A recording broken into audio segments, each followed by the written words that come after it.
The guest is all time. The location where we are filming is all time.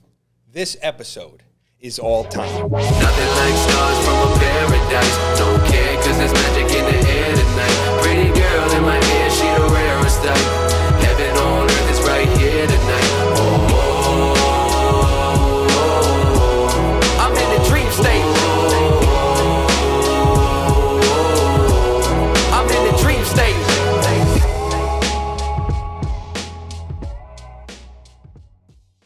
We have the legend, Team Tony. How we doing, brother? Good, thank you, man. Thank you for having me. This is, of course, dude. And thank you for making it happen. As everybody could see here, we got Maddie making her first cameo on the Reddcast. This is awesome. So you said, 3 or 4 weeks? Yeah, she'll be a month old on Friday. Wow, that's crazy. How's it been crazy since, or what? Team No Sleep. Yeah. Is now have a new definition. I'm sure it's a lot of work, especially with everything else you got going on. So, yeah, we've been trying to plan this episode for a bit now, and been going back and forth. I know it was either Monday, because Bar A here, for anybody who doesn't know, we're at Bar A. So thank you for setting this up, Bar A. Thank you for letting this happen. It's open 7 days a week, 365, all year. All year. So we were trying to plan it. You said Monday nights are usually a little bit slower, and then during the day, Wednesdays before country night. That's what's tonight? Yep. So luckily we were able to make it happen. I remember we were going back and forth. You said, you know what? I'm bringing Maddie with me. We're going to make it happen. Yep. It's so thank you for that. No problem. Very excited for this episode. You know, you are very well known in the nightlife around here. I mean, just been doing it for some time now.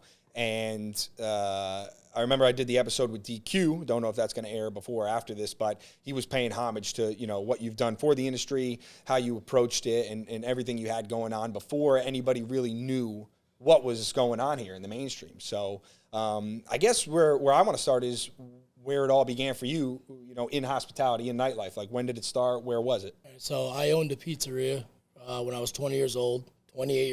I sold it and didn't know what I wanted to do in life. So someone said, why don't you go be a bouncer? You do MMA, you train, you lift. I said, yeah, but bouncer's got to be big. I'm short. And at the time, I was only like 155 pounds. And I was like, all right, let me try. Let's go to Bar A. So I came to Bar A. Never even knew what Bar A was. Walked in, was like, all right, I'll try it out. Tried it out, bounced for one full summer, but I saw where the money was. Mm-hmm. And it was behind the bar. Because they had me stand on top of a bar because I was so short to be more of a lookout than a bouncer. Yeah. And from there, I started working at other bars, minus Bar A, just building on to the brand. But what got the brand going was a bar called Park East and Bar A. And an owner at Park East said, listen, you can just be like every other bartender in this industry that comes here and collects a paycheck and makes money, and goes home, or you can build a brand and build money off of that brand on top of making money. And you could do it two ways, lazy bartender or a hungry bartender. And I said, well, I'm hungry. I always like money. So, yeah. And I didn't have a lot of it growing up. So I was like, you know what? Hunger, let's feed it. Money, let's go. And when was, this was back at Park East, how long ago was this? We're talking about 16 years now, maybe. Yeah. When they first opened. I've been to Bar A now 18 years. This is my 18th summer. And it's been a wild journey from, seeing some of the bartenders go, some of the bartenders come on, and for the most part, Bar A is so big, you need a map just to get from one end to the other and to find the bathrooms. But at the end of the day, I wanted to create my own location inside of Bar A, and that's where Team Tony came. Everyone asks, what's Team Tony? What's Team Tony? And they see the T. How do I get on Team Tony? What's Team Tony? And honestly, I say, just come see me on a Tuesday night at Shot Wheel, and you'll find out. Oh, you'll find out if you come on a Tuesday at Shot Wheel. It's insane in here. So that whole idea of building a brand, to throw it back here, like I kind of mentioned, before anybody was doing that, you were doing it. Yeah. And did that idea stem from, the owner at Park East saying, like, this is how you can make it? Or, like, where did that idea come from where you were like, okay, I want to build a brand where it's not just I'm a bartender working at Bar A or Park East. I want to build a brand where people are coming to see me no matter where I'm at. Yeah. So basically what had happened was he says gimmicks. Gimmicks work. You have to have a gimmick. You can't just be any person behind the bar. Anybody can make you a drink. It's about the experience of that while you're making the drink. And if you have a gimmick, it'll give reasons for people to want to come back. Whether, people want free shit. Whether it be a hat, a T-shirt, a keychain, a drink, anything, just anything that is free that they can wear outside of this place. And I said, you know what? I'm going to invest in myself. I'm going to buy hats. I'm not going to charge for them. I'm going to give everything away. My hats, my shirts, my keychains, koozies, anything that has my name on it. Because at the end of the day, what are they doing? They're taking photos of it and they're putting it on social media, and it's free advertising. Yes. So why pay for advertising if I have free advertising? Okay, so I'll eat the cost of the hats. I'll eat the cost of this. All that stuff gets written off. But at the end of the day, seeing my merchandise on people's heads, shirts, backs, anywhere, wrapped around a beer. It gave me that fuzzy feeling that made me just keep going and keep going and keep going. And the one words that got me through everything was, if they don't know, they will not go. And that is what the owner of Park East taught me. And it has been embedded in my soul ever since then. So a lot of bartenders don't understand that you have to promote. You have to push yourself out there to social media, because at the end of the day, there is 1 trillion bars in the state of New Jersey. There's 1 trillion bars in the state of New York, Pennsylvania, Delaware, all the surrounding states. What makes them want to come to you? So the merch is such a good idea. And I kind of saw this firsthand at Reds, what you were just saying, going through the whole, if it's free, they'll take it. Like literally anything. Anything free will put a huge smile on somebody's face. It could be something very small. It could be big, like a sweatshirt or a hat. But if it's free and you give it to them and it has something with your name or your brand, they love it. Yeah. They love it. They love getting free stuff. Now, when you were doing that, merch was one of the best ways to get your name out there. It was one of the best marketing tools, and still is to this day. However, social media has become such a prevalent way to promote yourself, promote your brand. Was social media marketing and advertising, how big was it when you first started? Because even I knew who you were, because I was telling you before the podcast, shout out to Mike Repsha. I mean, just an awesome guy and, good friends of yours, correct? Yes. Yeah, so I knew who you were through his social media, because we used to, like I said, we would go to Trattoria every day after school and during the summer, and we'd be skating out there, and he was working there at the time. So I became friends with him. And then when we connected on social media, it must have been Facebook at this time, he was posting you, and he was posting what was going on. So I knew who you were. I knew what Team Tony was. But what was social media like at that time? Did you see the opportunity with social media, or did it just kind of come along naturally? I'm going to be honest with you, Park East, the bar. They were big on promoting and using the platform of Facebook and Instagram, which was really the only platforms at that time. Now you have Snapchat, you have Twitter, you have TikTok, and, there's a lot of reels now. There's other ways of doing it, but back then it was just Instagram, stories, and Vine. I think Vine was a thing back then. Yeah. Things like that. And, you had to do something. It all came back to stemming from gimmicks. Getting, people to want to watch something, whether it be funny, entertaining, something crazy. I used to blow fire. Whatever little trick you can think of that got people to look at the video, rather, because you can put a zillion words up there. People's attention span's not there. Everyone wants to read a video but with their eyes, not their a book or literature on the bottom of your caption. Yeah, we were just laughing about that before when you were saying they'll text you, they'll ask you the information that you already posted on the post that they liked. Yes. But it's true that it's a lot of people are just moving through social media very fast now, especially with TikTok being as crazy as it went, with the virality and all that. What do you make of the current state of social media? You saw it from back when you were doing that branding years ago, and then to see it now. What are your thoughts on that? It's crazy how much it has evolved into. It's basically mini movies, and everyone's trying to get famous on TikTok with the reels, and it's. I don't knock anyone's hustle. If anyone wants to make a video at my bar and they want to get on there, get more power to them, But at the end of the day, I'm going to utilize every ounce of those social media outlets, because nowadays the 21-year-old crowd is a TikTok following crowd. They're not a Facebook crowd. I always tell everyone, I commented on Facebook. I'm like, I'm not 80. It's true. Facebook, and it's crazy to see how Facebook is catching up in terms of like reels, because Instagram's doing the reels to follow the TikTok, action that's going on. But how Facebook, for me, again, same thing. Like, I stopped using Facebook a long time ago. All I have is Instagram. But when I started the podcast, just reading about things and watching videos about what's going on with podcasts, best way to market it, get the word out there. People are really into those Facebook reels. It may not seem like it because our attention's not there, but there's a lot of people still on it. Mostly the 80-year-olds, yes. and maybe a little bit younger. But it really, any outlet, like you just said, that can be used to promote what you have going on is a good outlet. Yep. Because there's eyes on all of it. Exactly. And even if you had one extra person that came to see you that day because they saw it on Facebook or TikTok or Snapchat or Instagram or Twitter or whatever your outlet is. I know that there's going to be more outlets that are going to come out in the next 10 years.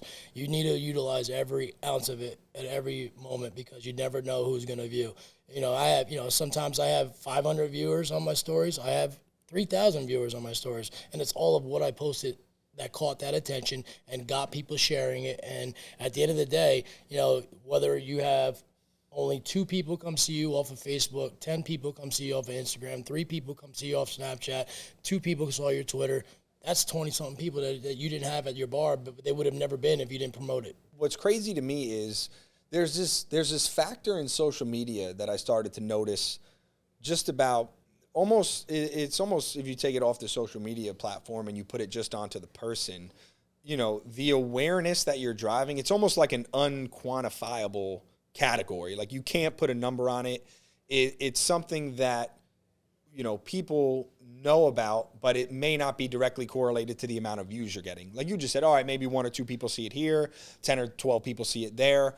But what I've noticed is that someone like you, who is at a spot like Bar A, or back when you were at Park East, there's multiple people that are coming into that bar, right? And if they're posting you on their social media, the eyes are spreading way past just the direct correlation of whatever amount of views you're getting. Because, like, if I relate it to, Rutgers and Reds, right?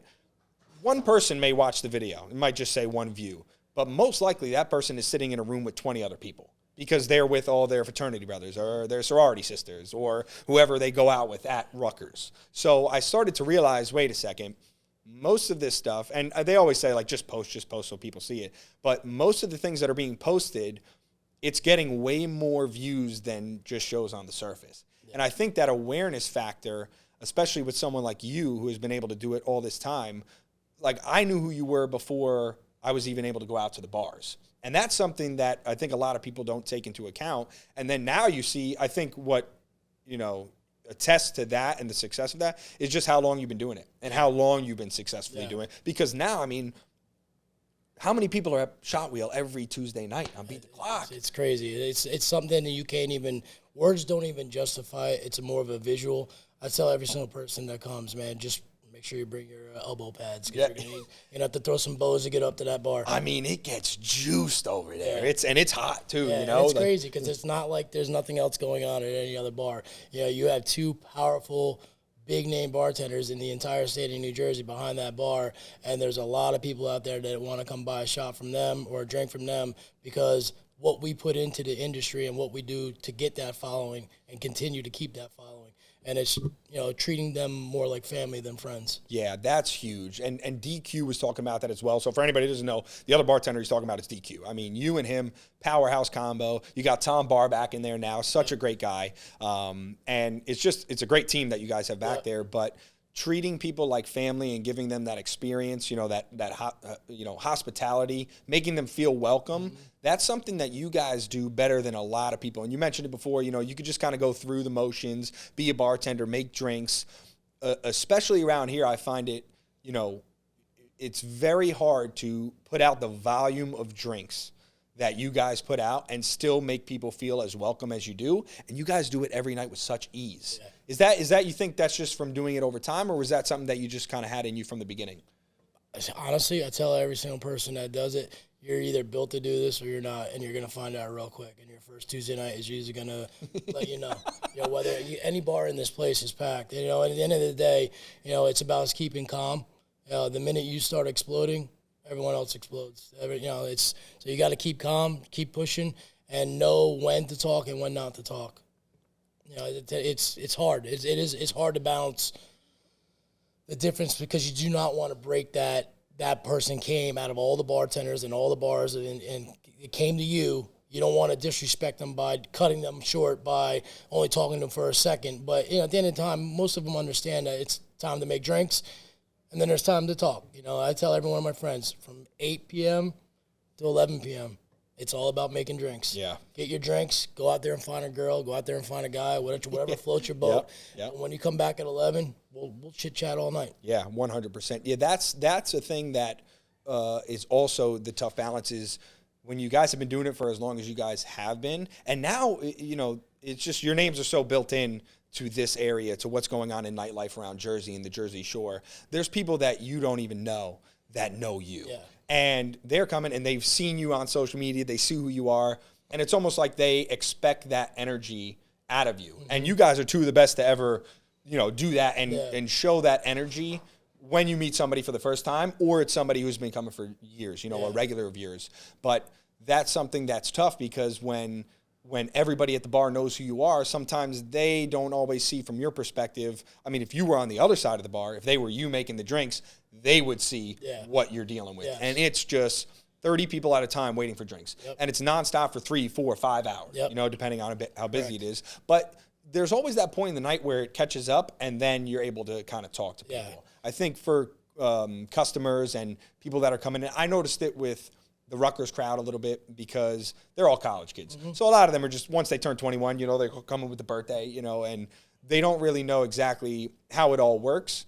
But if you just tell them most of the time, they'll kind of catch on, you know, and it takes a while. But that's why I've been trying to coach some of the other bartenders here because it does get a little frustrating when, you know, people just want their drink. They don't know. They come up to the bar, they're like, hey, blah, blah, blah, blah, blah. And you're, you know, head down, you know, knuckle deep in making drinks, and people don't realize that you just had a 10-drink order in your head and someone's came up and their vodka Red Bull is so special that you got to make it right then and there, and they got to run their credit card. You know, it's a lot of factors that they don't really see. But if you literally talk to them like a human being and you explain it, hey, give me a minute. I know you didn't come here to watch me work. I know you came here for a drink.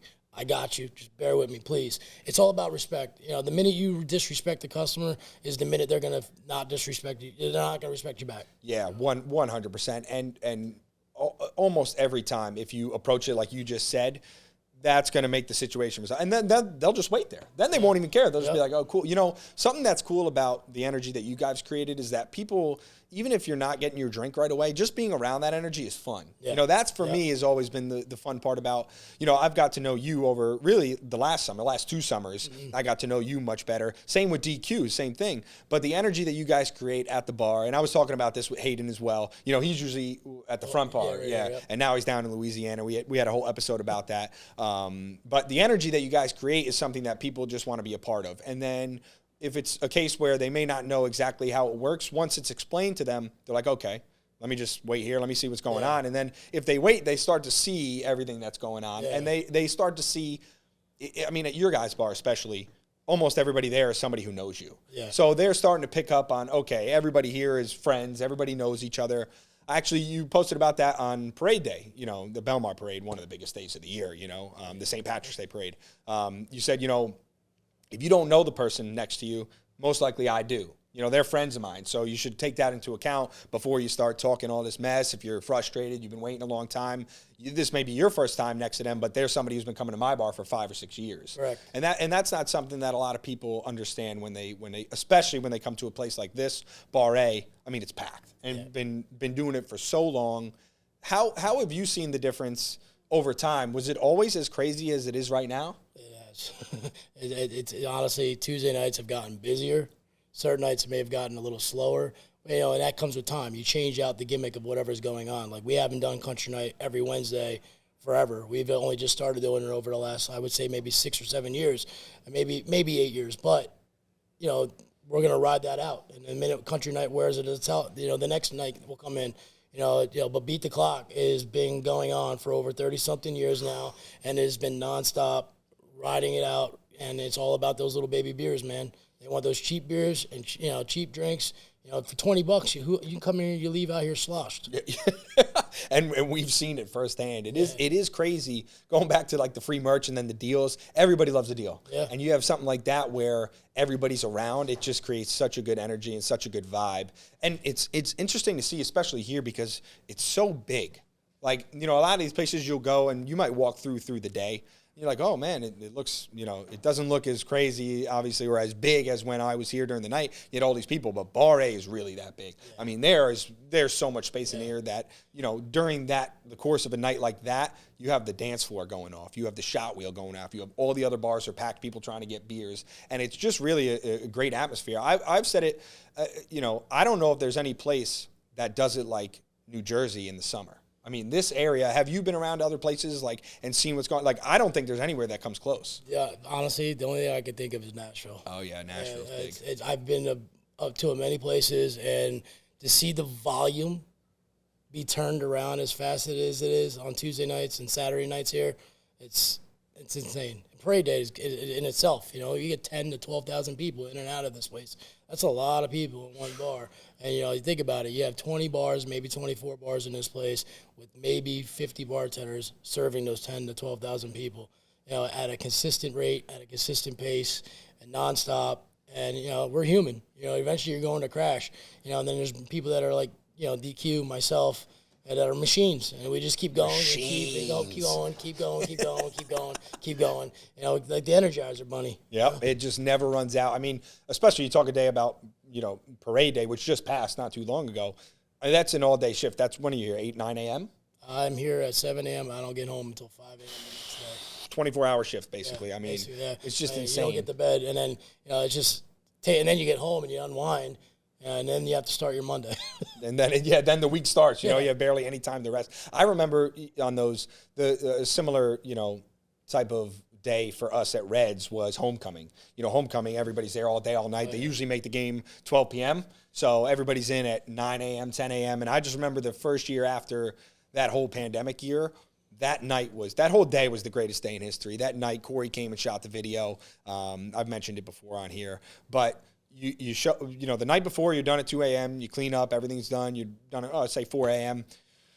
By the time you get out of there, you're back home, whatever, it's 6 a.m., you wake up at 7 a.m. to go to the bar at 8 a.m. to get it ready for 9 a.m. It's like basically an hour of sleep and then a 24-hour shift, and then the entire next day you just sleep. Yep. You don't even wake up till Monday. You know, that's how it was the past 2 years. Yep. But there's something to be said about when, especially Parade Day, how many people are in here, the energy that's being, you know, put out by everybody, it kind of keeps you going. I think for me, the best I've ever bartended, I think, in terms of making drinks as fast as possible and getting them out, is when that music hits, everybody's in, the bar is packed, and although there may be a wait for drinks at the bar, I almost felt like I was performing at my best. Oh, yeah. Do you feel that as well? 100%.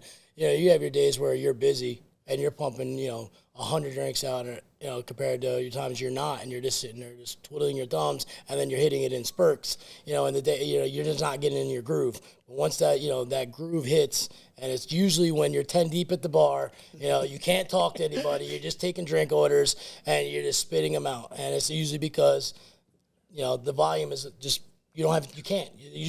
That one split second of you taking that 2-second break sets you back, you know, 2 drink orders. Oh, 100%. And as you're doing that small break, whatever, 10 seconds, there's another 30 people walking over to the bar, and you know they're coming, you know. Yep. I love knowing that the bar is going to be packed that night or that the club is going to be going crazy. That really motivates me, and it makes me feel like I'm excited to get in. Like, I remember when I knew a big night was coming for Reds, I was like, this is going to be awesome, you know? And it's cool when you get everything in place, and then you could just hop back behind the bar and make it, you know, let drinks fly, you know? And I think, so you're at Shot Wheel on Tuesdays, and then your bar is the first bar when you walk in on the right, correct? So Fridays and Saturdays, I'm at the girls' bathroom bar. A lot of people don't know what that means, but it's the only bar in the entire outside that has a bar next to the women's bathroom bar. So it's kind of hard to not know where it's at. Because, in my opinion, every female in this place has to use it at one point. And so that's right when you walk in on the right in Bar A, you know, through the outdoor entrance. Yeah, because I remember, and you're there every Friday and Saturday? Every Friday from Memorial Day weekend to Labor Day weekend. Because when I walked in, I think it was a holiday weekend, and I walked in, and I have not been coming to Bar A too much on the weekends over the last few years. I've been popping here and there. And then I walked through and I saw you were right there to the right.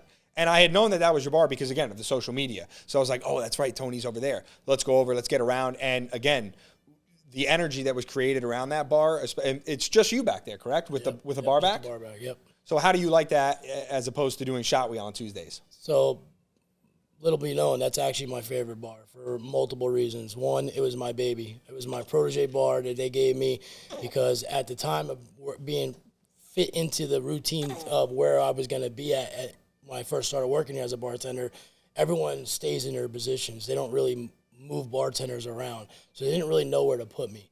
But they knew that I wanted the bartender and I knew I was hungry. So that bar is usually known for putting bartenders that are first-year bartenders and no one, they don't really produce over there. It's usually your first year and then you move on.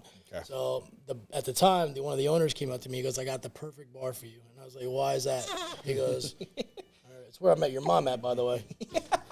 Let's go. It's by the women's bathroom. I'm like, bath bar? He's like, hear me out.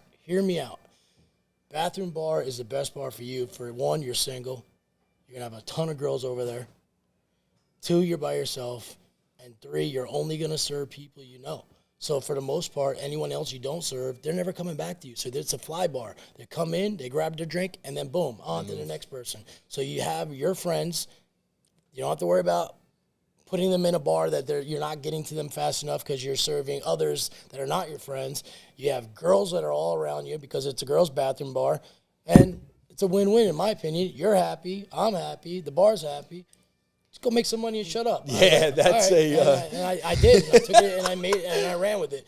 And I will forever love that bar for that reason. Yeah, I mean, when you lay it out like that, it's so funny. When you first said it and you were like, the bathroom bar? But then you lay it out like that and you figure someone like you, he obviously probably saw what you were able to do with building the brand and everybody coming in to see you. It's like you wouldn't think about that. And then when someone lays it out, it's like, holy shit, that's a great idea. Yeah. And then how long has that been your spot for now? 16 years. Wow, let's go. So that was early on that he thought about, that's great. So he saw that the brand was starting and he knew that, I'm a diva when it comes to that. I like to be matched up with people that are going to put the effort in.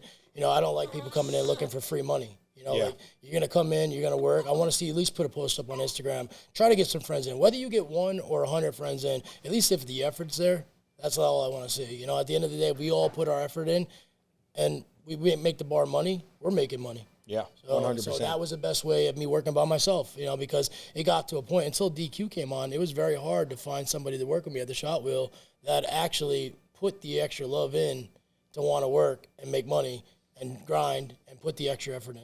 Yeah, once you understand that the more people that are in, the more money you're going to make, it just makes sense. If you're making, $1 every drink or 20% every order, the more volume you can do, the more money you're going to make. And the best way to do that, or the best way to get more people in, is to let them know you're there, especially if they feel like family when they're there. Yep. And the thing at Reds was I always tried to make sure that the people that were coming in felt like family, just like you were saying right now. And I've started to notice the pattern of all these bartenders I've talked to.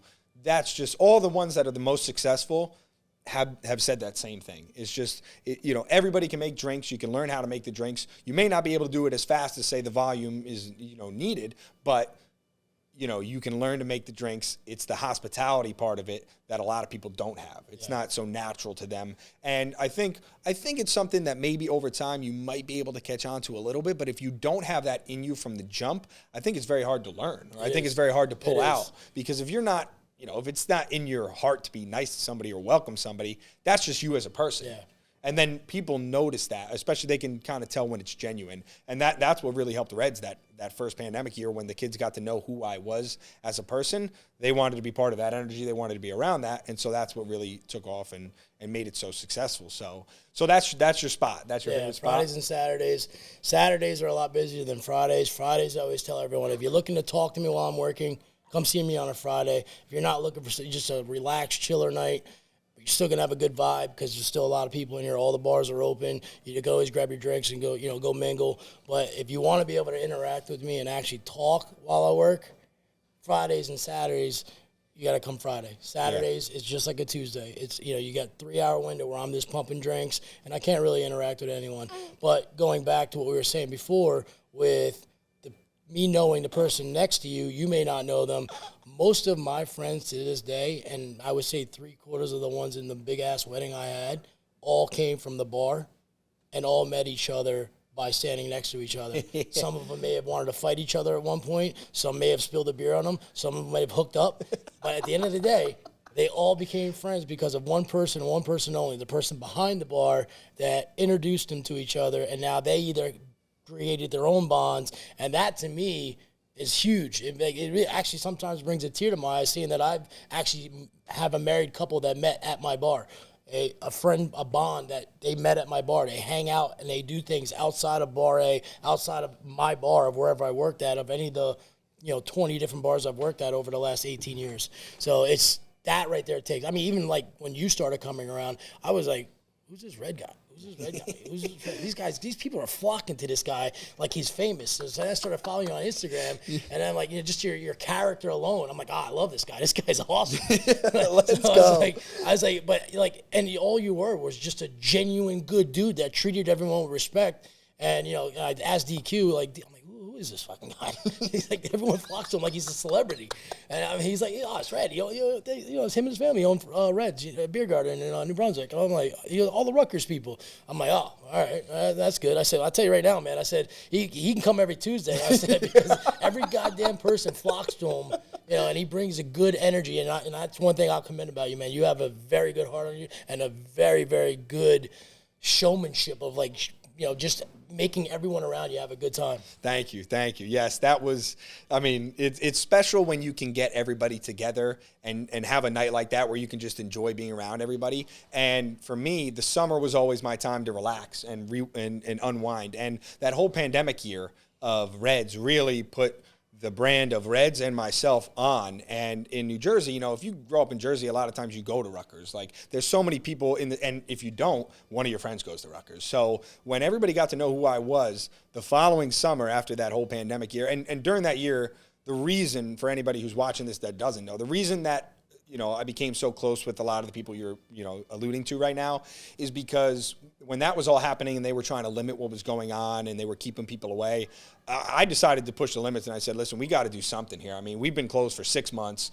Now we're at 25% capacity. If this goes on for however long it's going to go on, who knows if we're even going to have a chance here. So I was pushing the limits and trying to let people in. And at first it was just like, okay, Reds is a spot where, people are allowed to go. And then it started to turn into something a little bit more meaningful where really, nobody had a place to go and be, no one had a place where they could go and be together at that time. So I was like, you know what, we need to be that spot. I can't just sit here and keep all these people away. It's just, again, what we were just talking about this whole time, welcoming people, making them feel like family, being hospitable. It goes against everything that I know. It goes against everything I am. And the original Red, my grandfather, it goes against everything that he ever stood for. And I was like, we're not going to open Reds and just sit here and let somebody stick a finger on our face and tell us what to do. I said, no fucking way. I said, we're going to let these people in and we're going to see what happens. And the whole year was back and forth, counting the tables, 6 feet apart, all that stuff. And it was very stressful, but what came out of it was all those relationships. And to me, now Reds is closed, but I always say it, the relationships that I got out of that are worth more than any amount of money I could have ever made being there. Agreed. So even if it's closed now, the relationships I have and made that year specifically and the following year when it was just, such a popular place, those are going to carry on. And it's cool going back to the exact feeling you were just saying where it's cool when you have people that became friends at the place where you were working and you made that energy kind of possible for them. That is something that when you look back on it, like you said, it almost brings a tear to your eye. Like the feeling I get when I think about those kids that are now family to me, every single time it puts a smile on my face. And that's why I really, going back to that homecoming night, the video with Corey that he filmed and we put together, it captures that energy. And every time I watch it, I'm reminded of it. And I think that there's something to be said about when a regular you've had for a long time that you now consider family, somebody who met their wife or their husband at your bar, somebody who's just became friends and all these people were at your wedding, every time they show up, you get that feeling every time you see them. Yep. And I think that's a lot of people from the outside don't exactly see that because they've never really experienced that.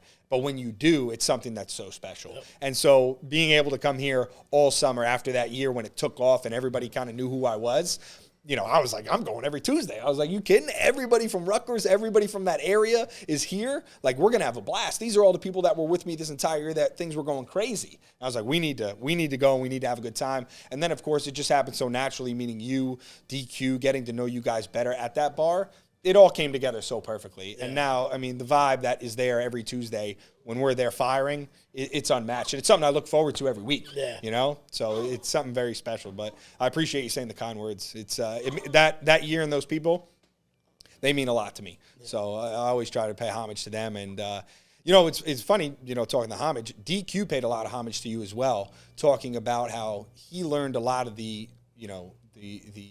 gimmicks and the things that you were talking about. He said it all came from you. Yeah. You trained him at Park East? Yeah. He said you were his trainer, yeah? So I remember the day like it was yesterday. I had the owner come up to me. He's like, I got this guy. He knows a lot of girls. We're going to throw him behind the bar. And I was like, another guy? And I didn't really care for it at first. Mm-hmm. But after talking to him, he's such a lovable guy that you just – you have no choice but to fall in love with him. He brings a different type of energy. I always say yin yang at that bar. You have Grumpy Tony and you have Happy DQ. Because when I'm in a zone, I don't know that I'm actually giving the mean look because I just get focused on making drinks. Where he's smiling nonstop from ear to ear. But we've come a long way from the Park East days. He was in my wedding.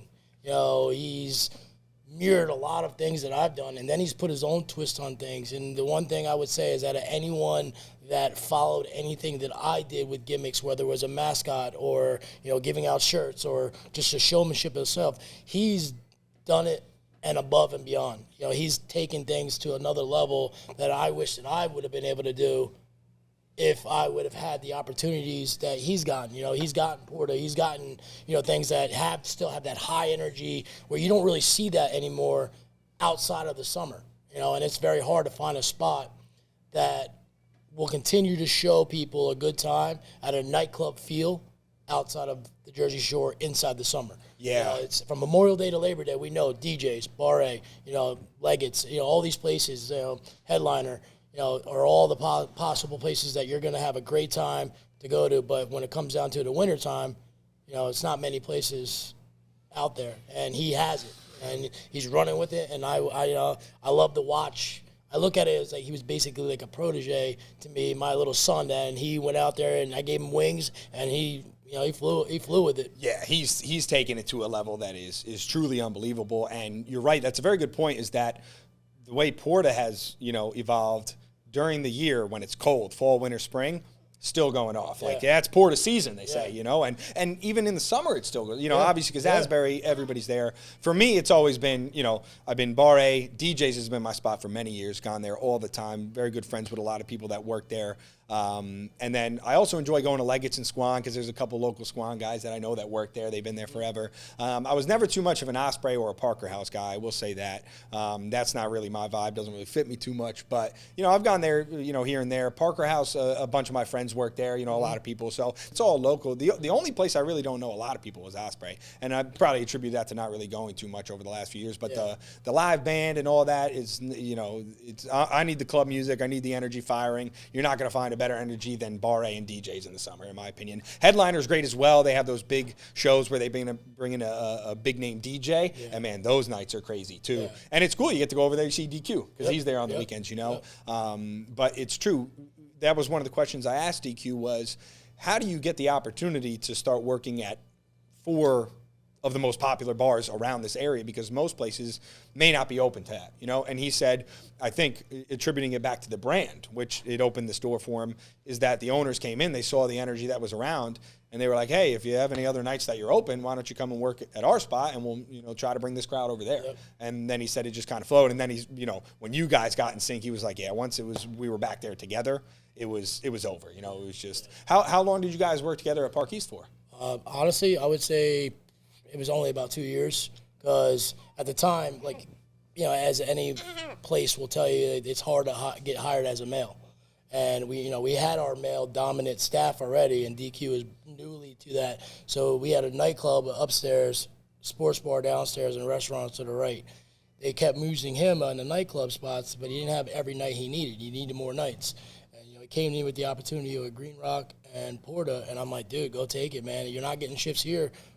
Fill your shift somewhere else, and then when something opens up, if it does open up here, you jump in. At least fill your nights as much as you can. Yeah.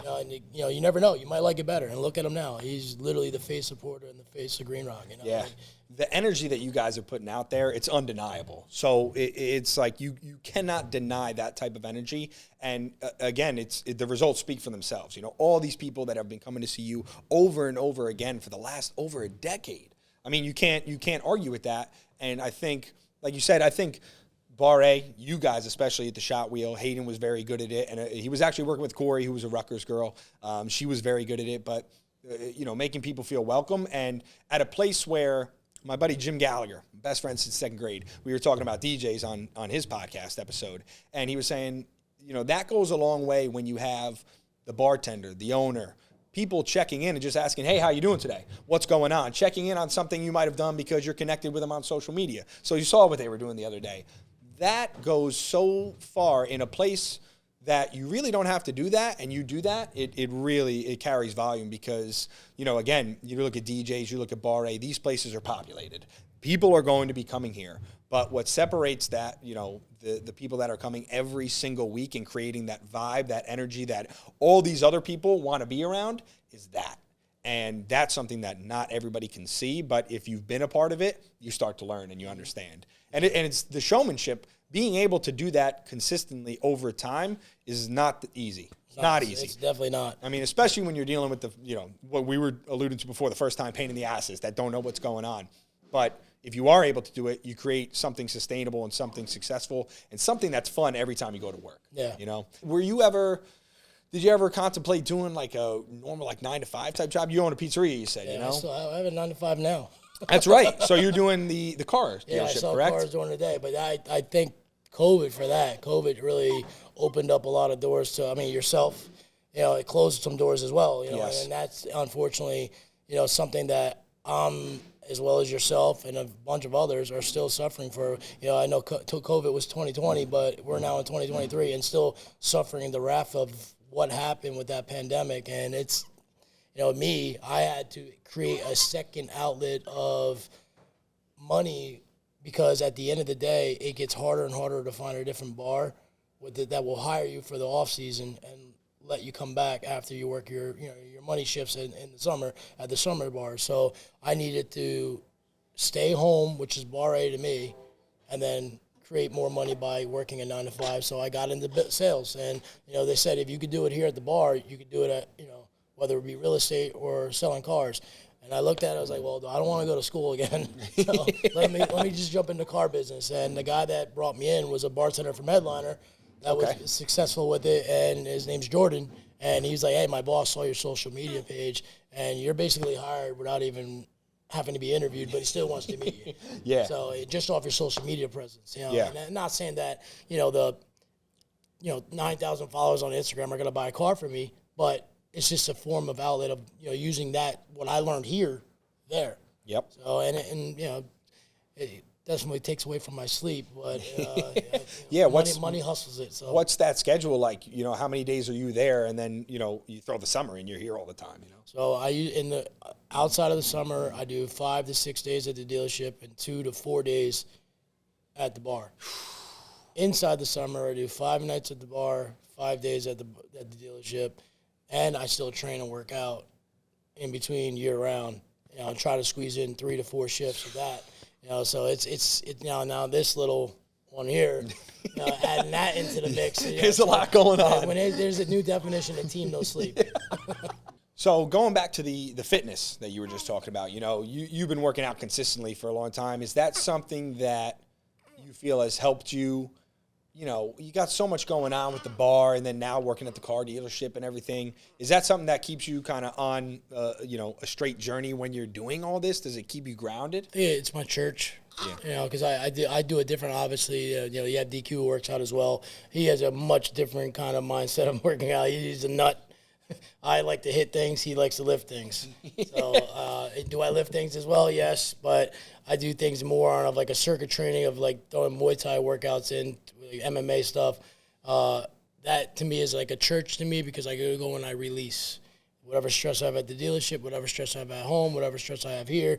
It's my zen. I go there, get it out, and then I get back to work. Have you always done that style of training, like always MMA? Yeah, I actually used to fight growing up.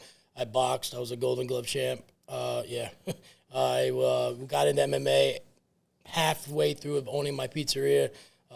Went through a very nasty divorce and needed to put my energy somewhere else. Did that, and it helped me out in a much different way. But now I got to the point where I was too old to fight, and cutting weight sucks. No one wants to cut weight. So, but I still love that style of working out. To me, it clears my head a little better. Yeah, I found that, it's something that I've always loved. I always did it for baseball because I always wanted to work out to play better baseball, hit the ball further, make better plays, throw further, whatever.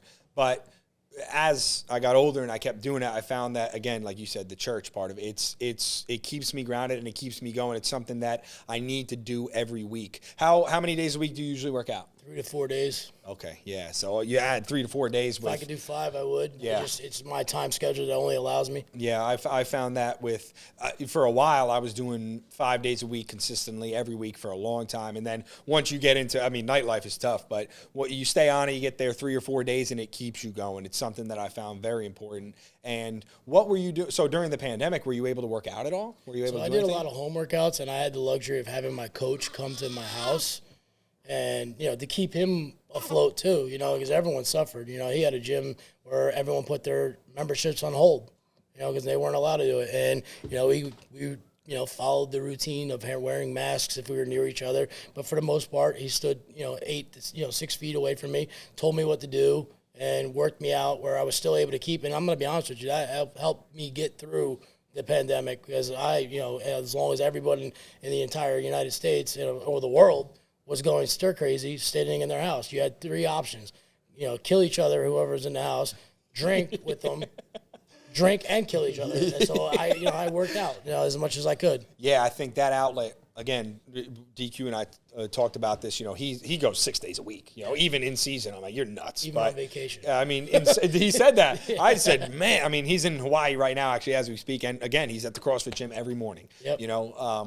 But again, that release and that something that's part of your process gets taken away like that, especially because I think the gym for a lot of people and fitness is just it's such a stress reliever and it keeps you sane. And a lot of people find that to be one of the most important outlets for them. You take that away, it just throws you into this whole whirlwind of emotions, and it kind of takes away where your focus was. When you have all this stuff going on, you get into the gym, you work out, and it's like everything goes away for a minute. It's just you, the mats, the iron paradise, however you like to do it, and you could just focus on that and enjoy it. And it ends up becoming something bigger than just working out, which is what we were just, alluding to. So, but so what's next for you then? We're gearing up. We're about, a month away from when it starts getting crazy? Yeah, we're exactly 5 Tuesdays away from being fully open outside, and that's where the Beat the Clock, where everyone and their mother is outside. Well, not their mother, but their sister and brother is out. And I like to say that everyone, the school that's out. All the schools that people have gone away. They're out to Penn State,